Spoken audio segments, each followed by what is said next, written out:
Hi friends, இன்றைக்கி வீடியோவில் பார்த்தீங்கன்னா பீட்டா ப்ரீடிங் டே 3ல் தான் இருக்கும். டே 3யோட ப்ராசஸ் பார்த்தீங்கன்னா என்னோடய மேல் பார்த்தீங்கன்னா ஃபீமேலும் பெண்ட் ஆகி பார்த்தீங்கன்னா எக் லே பண்ணிடுச்சு. எக் லே பண்ணனே மேல் என்ன பண்ணோன்னா கீழே இருக்க எக்கில் எடுத்துகிட்டு போய் பபுள் நெஸ்ட்டில் கட்டி ஃபெர்டிலைஸ் பண்ணோம்.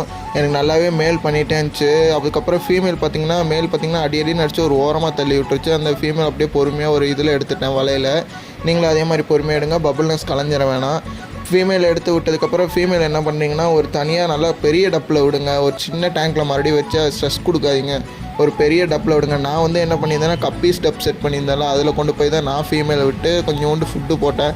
ஃபுட்டு போட்டதுக்கப்புறம் ஃபீமேல் நல்லா இருக்குது. இது மறுபடியும் பார்த்திங்கன்னா ஒரு 45 டேஸ் கழித்து பார்த்திங்கன்னா இந்த ஃபீமேல் மறுபடியும் நீங்கள் ப்ரீடிங் ஸ்டார்ட் பண்ணிக்கலாம். இந்த ஃபீமேல்லே என் மேல் பார்த்திங்கன்னா குட்டிங்களை காப்பாற்றிருந்துச்சு. குட்டிங்க பார்த்திங்கன்னா எனக்கு வந்துருச்சு. அடுத்த வீடியோவில் நான் காட்டுறேன் குட்டிங்க எப்படி இருக்குது இல்லைன்ட்டு. குட்டிங்களுக்கு என்னென்ன ஃபீட் பண்ணணும் எல்லாமே நம்ம சேனல் இனிமேல் அடிக்கடி போஸ்ட் பண்ணிட்டே இருப்போம். சேனல் மறக்காமல் ஃபாலோ பண்ணி சப்ஸ்கிரைப் பண்ணுங்கள். Bye friends.